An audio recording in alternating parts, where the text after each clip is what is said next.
This is Frog Valley Tropical Fruit Farm, and I just moved the donkeys into a new pasture, so I'm way in the back. These mangoes I never check, and I noticed we did have some frost damage the second night, but that tree has some mangoes on it and some new flower coming up.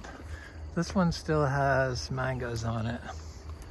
Seems like the larger trees were okay, but some of the smaller ones, the younger trees, had more frost damage.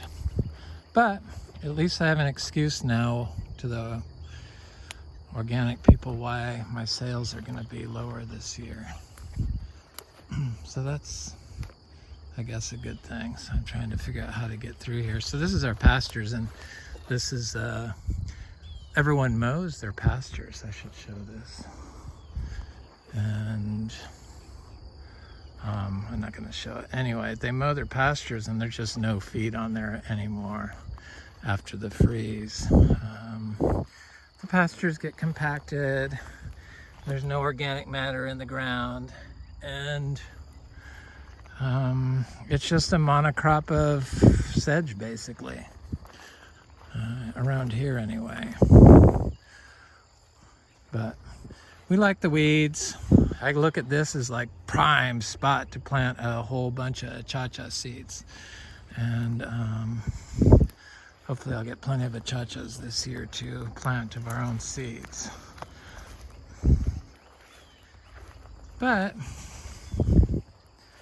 yeah, this little pasture goes all along the back fence line, and this was always a really poor area, poor soil. See how white it is? And it was like really compacted. Boy, there's a lot of little birds in here though. Just along this like the horses stood here. Because this was all horse pasture. Horses. And then they mowed it. I continued mowing it for the first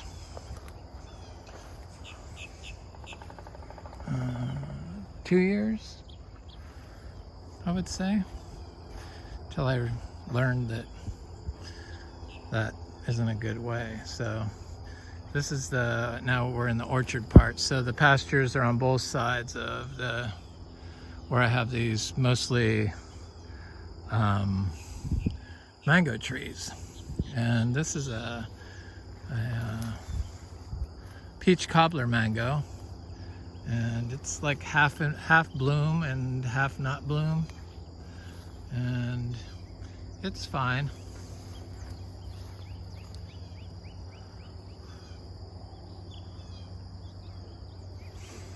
All this living orchard floor that we don't walk on is like prime area for biology to live in Florida above the compacted sand.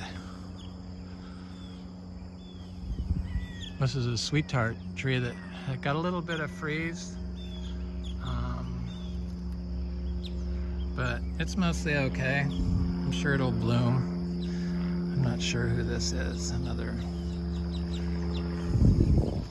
It's a lemon zest tree.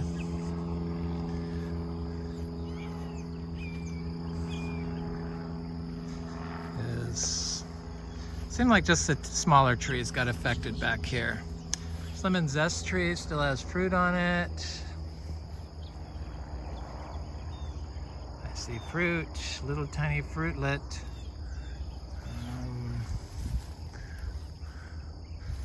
Little fruits. So, and it's got new growth. It seems like it got a little bit of affected by the 31 and 32 degrees, but the new leaves look fine. They're not burnt at all, and are just gonna grow out with little wrinkles to them probably. I mean, mangoes can't really take freezing temperatures. So that bananas back here that I thought would survive the first freeze got attacked by the second freeze. So a Lancettia mango. I'm gonna look at the soil back here because it's been dry, and when it's dry you can really tell how good your soil is. around here. So this Kerry mango got burnt on the outside, but the flowers look okay on it, just on this side. Just some leaf tip burn, which isn't good, but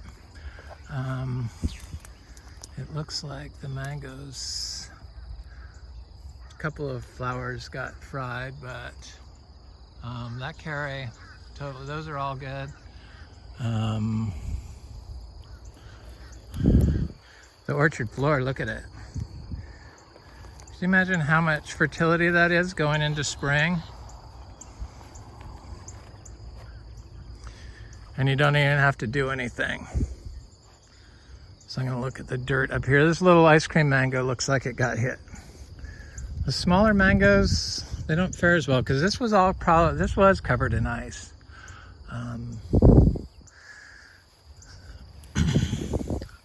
But underneath it's all green and lush.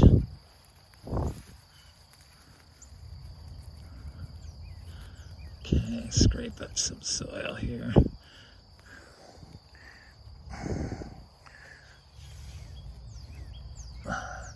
Goes pretty deep. Look at all that aggregation, and that's what you want to see. That's totally what you want to see. This is like completely aggregated, hard carbonized, mineralized carbon. And that's how all the dirt is here. Used to be white sand. See? Just sand and dirt held together by biology.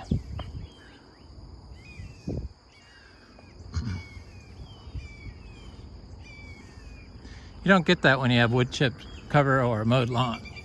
You can only get it from having the plants, the wall-to-wall plants. So the calcium is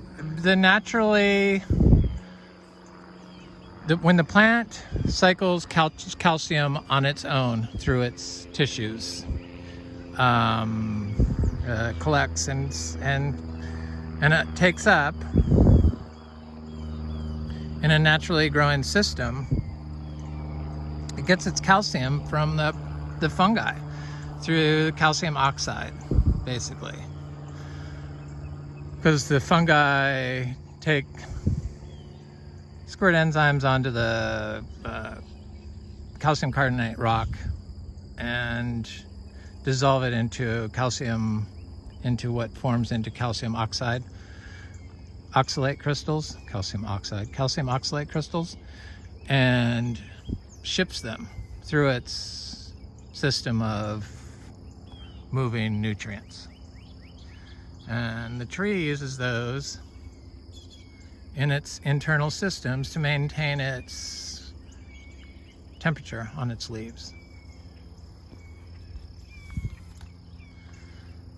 That's why when you have wind and freeze in plants, it can keep them from freezing because it's shaking the plant so much that the calcium oxide is releasing moisture.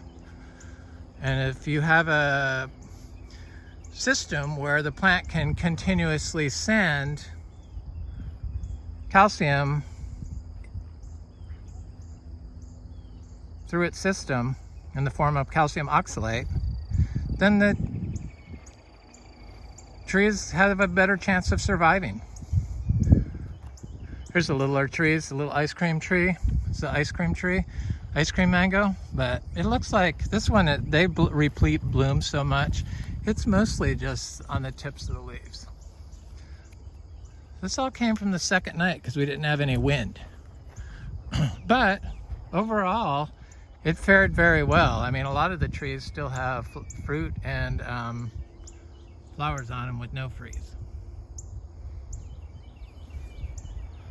Or freeze and flowers with no damage to the flowers.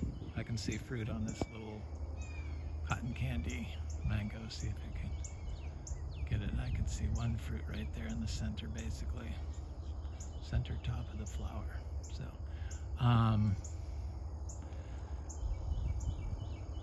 But when you just focus on, like, when you have to supply nutrients for your plant and the plant doesn't get them naturally because of your management of the orchard floor, it just will never be able to do that. I mean, that's totally what's wrong with our agricultural systems. The orchard floors are compacted and the biological systems in Florida can't run properly to grow your plant. Hi, P. Got lots of grass in there, huh? She's my little sweet darling. Hi, P.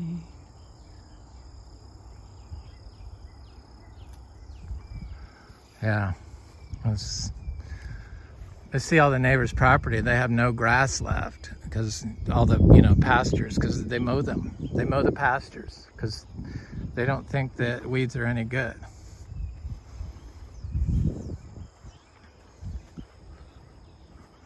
It's I don't know, when you keep doing something that you know is wrong and you refuse to see that it's wrong, meaning keep mowing and keep putting down, walking all over your systems in Florida to grow tropical fruit trees, and thinking that this is bad to grow trees in here in Florida, then you're going to keep getting the same results, which is a tree that you got to supply nutrients to because it can't maintain its homeostasis correctly because the calcium cycle is not functioning, the natural calcium cycle. Because, if you're providing a certain number of nutrients, what about all the biology that's needed for the plant to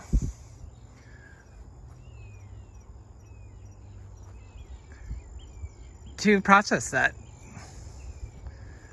naturally collected nutrient? This jackfruit tree, this orange crust jackfruit, it's never frozen before, but it looks like a lot of the leaves are fine, but then some of them all through the tree. So I guess overall the system of the tree is going to be okay, but it's right next to this path which gets mowed.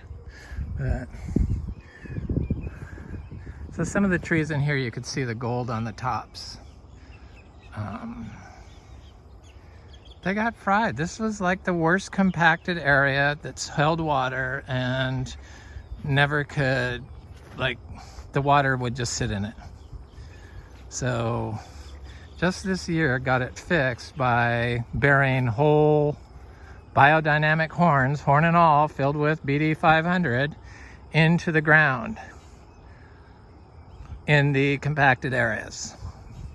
I made about 70 horns for this year, and not one person wanted to buy them. One person offered to buy, or wanted to buy one horn, but then canceled her order. That's okay. I want to use them all here. I made BD 500 horns, horn manure. It's biodynamic horn, and I buried it with some moringa powder filled with the horns, filled in the horns. So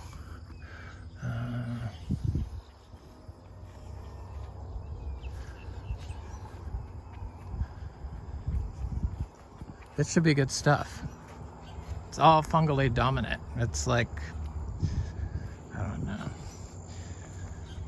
It's kind of like the Korean rice, indigenous microorganisms, but you use manure instead of rice, and you bury the horn for 6 months. It's a horn, cow horn with manure. The lychees are totally fine. Looks like it's going to be a very good year for lychees. Dry farm lychees. Very hard to do.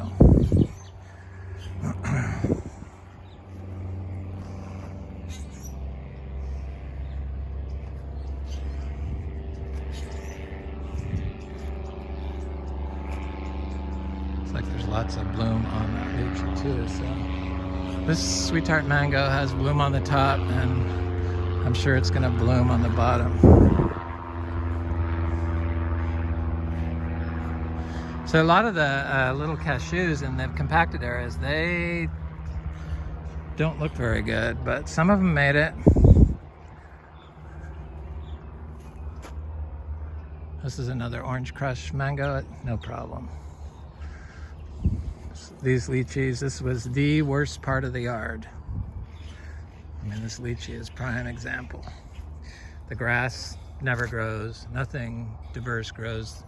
The little mango seedling got frozen, but the citrus is fine. It's finally getting better. I have vegetables planted in here. The vegetables look fine. In fact, I gotta see what's in here so I know what I have to eat in my yard. I spread my vegetables all over the place, which kind of is not, I don't know, I forget where they're at, or not forget where they're at, but forget to check them. They're just not convenient. So this mango, this is fine. This one got froze. But this is a bad area. This is the lychees planted at the same time that never grow with just a lawn. It was compacted. I now know that you got to fix the compaction.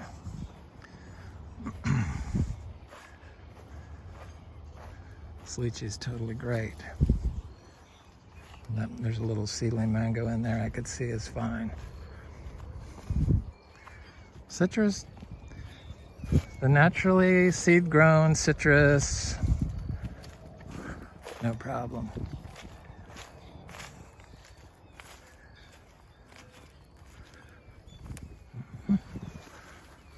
The rabbits have been finding a lot of my lettuce.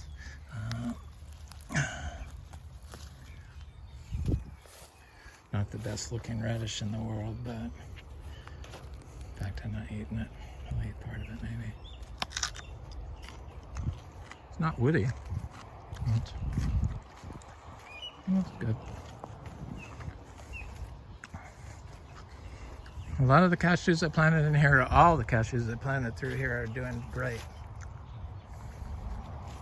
When you have all this carbon, you're not going to get the freeze if it's just like a short-term burst of cold air.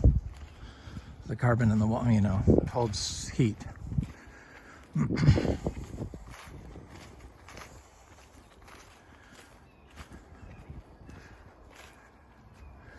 fact, nothing through here froze whatsoever. That's why it's important to save our big trees. I mean, pulling all the trees out of the ground, which is what they do here in Florida, is like, I don't know, it's sacrilegious, I think.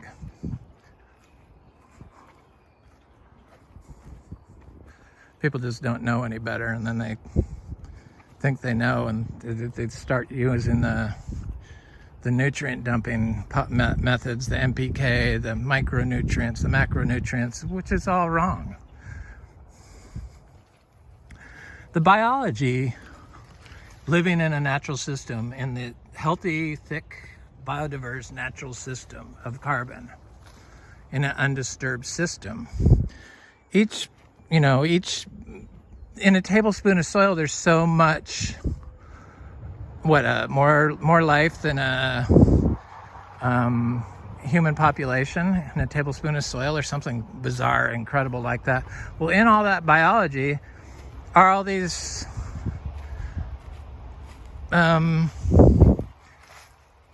nutrients tied up that these bacteria and stuff absorb and eat and scavenge for. So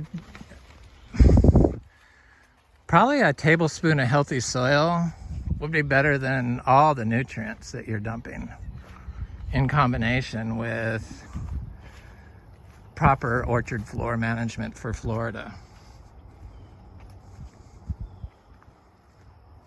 More vegetables. Overall, we got very lucky to freeze.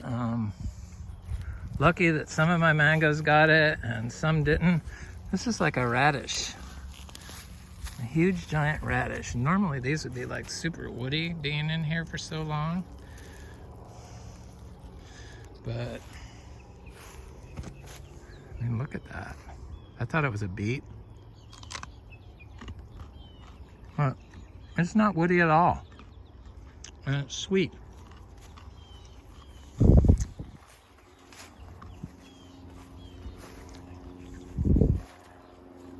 And where else can you just throw down seeds?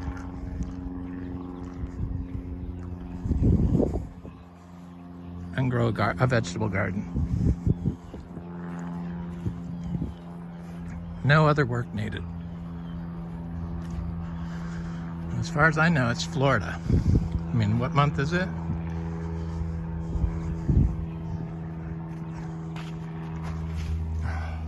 It's truly amazing that we're able to dry farm our cacao.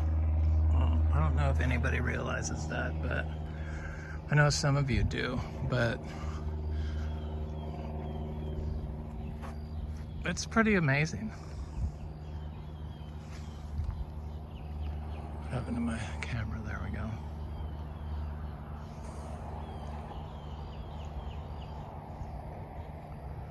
Anyway, my camera is screwing up, so I think we're gonna call it a day here. This is Frog Valley Tropical Fruit Farm. I hope you have a good one.